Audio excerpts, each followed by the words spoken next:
కానీ నాకు ఎప్పటి సందో ఒక డౌట్ వస్తున్నదల్లా. మీకేమన్నా తెలిస్తే నా డౌట్లు తీర్చేయండి. ఇక ఆ డౌట్లు ఏంటి అంటే, అసలు మనకు చదువుల మంత్రి ఉన్నాడా? ఉంటే ఎవరు? వారి పేరేమిటి? అసలు రాష్ట్రానికి చాలా ముఖ్యమైన పోలీసు మంత్రి ఉన్నాడా? ఉంటే ఎవరు? ఆ మంత్రి పేరు చెప్పి పుణ్యం కట్టుకుని రోజుల్లో కొంచెం కమస్కం మున్సిపల్ మినిస్టర్ అన్న ఉన్నాడో? నాకైతే ఇప్పటిదాకా కనవాళ్ళే. ఉన్నారన్న ముచ్చట కూడా తెలుస్తలేదు. ఇంతకు ఎవరై ఉంటారబ్బా? అసలు ఏ శాఖకు ఎవరు మంత్రో? అసలు మంత్రులు ఉన్నారో లేరో? ఆపదొస్తే ఏ మంత్రికి చెప్పుకోవాలనో నాకైతే అర్థమైతలేదోల్లా. నాకే కాదు చాలా మంది పరిస్థితి గిట్లనే ఉన్నదట. పాండ్రి ఇక ఆ కథ ఏందో షార్ట్ కట్లు అరుచుకొని వద్దాం రారి. మన రాష్ట్రానికి హోంమంత్రి లేడు, నేనే హోంమంత్రిని అని రేవంత్ సారే చెప్పుకుంటున్నాడు. చదువుల మంత్రి కూడా సపరేట్గా లేడు, ఆ కుర్చీ కూడా రేవంత్ సార్దేనట.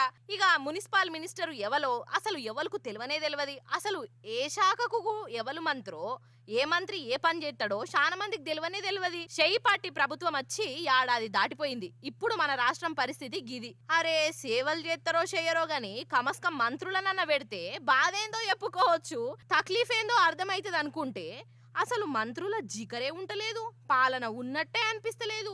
ఏమన్నంటే ఢిల్లీ నుంచి పిలుపు రావాలే, ఢిల్లీ వాళ్ళు చెప్పాలే, ఢిల్లీ పెద్దలే పేర్లు రాసిస్తే మేం పెడతాము అన్న కాడికి వచ్చింది. ఇక ఢిల్లీ వాళ్ళు చక్కగా చెప్పరు, ఎందుకంటే ఇక్కడి లీడర్లు ఎవరి కాళ్ళు రికమెండేషన్లు పట్టుకొని ఢిల్లీ పెద్ద లీడర్ల చుట్టూ తిరగబట్టే మంత్రి పదవుల కోసం. అట్నుంచేమో సప్పుడు లేదు సరిలేదు, రేపు రాపో మాపు రాపో అని తిప్పిచ్చుడట. ఈడ పాలన ముంగటికి నడతలేదు అంటే ఊదుగాలది పీరి లేవది అన్నట్టు. ఇక ఇట్లా ఏడాది గడిచిపోయింది, ఇంకో 4 ఏండ్లు కూడా గట్లనే గడిచిపోయేటట్టున్నాయి. సరే ఇక ఉన్న మంత్రులనన్నా కలిసిమెలిసి ముంగిటికి పట్టుకపోతుర్రా అంటే అది కూడా చక్కగా లేనే లేదట. ఇక ఈడ సీఎం సారుకి ఒక తొవ్వ, మంత్రులది ఇంకో తొవ్వ. సీఎం సారు ఒకటి చెప్తాడు, కడమ మంత్రులు ఇంకో ముచ్చట చెప్తారు. అసలు ఏది నిజమో ఎవలి మాట నమ్మాలనో అర్థం గాక జనం నెత్తి పట్టుకునుడు. ఇక ఇవన్నీ చూస్తా అంటే ఇప్పుడు జనాలకు ఫ్లాష్ బ్యాకులు యాదికత్తాన్నాయి. కేసీఆర్ సారు చెప్పిన మాటలు మతికొస్తున్నాయి.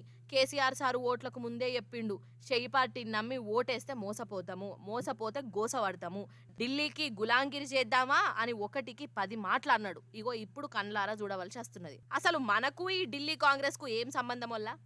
ఈడ ఎట్లా పాలన చేయాలి, ఏమి స్కీములు పెట్టాలి, ఎవరిని మంత్రులు చేయాలి, ఇవన్నీ ఢిల్లీలో కూర్చున్నోళ్ళు నిర్ణయించుడేంది? గిదే నాకు అర్థమైతలేదు. మొత్తానికి అటు తిరిగి ఇటు తిరిగి మన తెలంగాణ కట్క ఢిల్లీ వాళ్ళ చేతిలో పెట్టిర్రు పో అని అంటున్నారు వాళ్ళ జనాలు.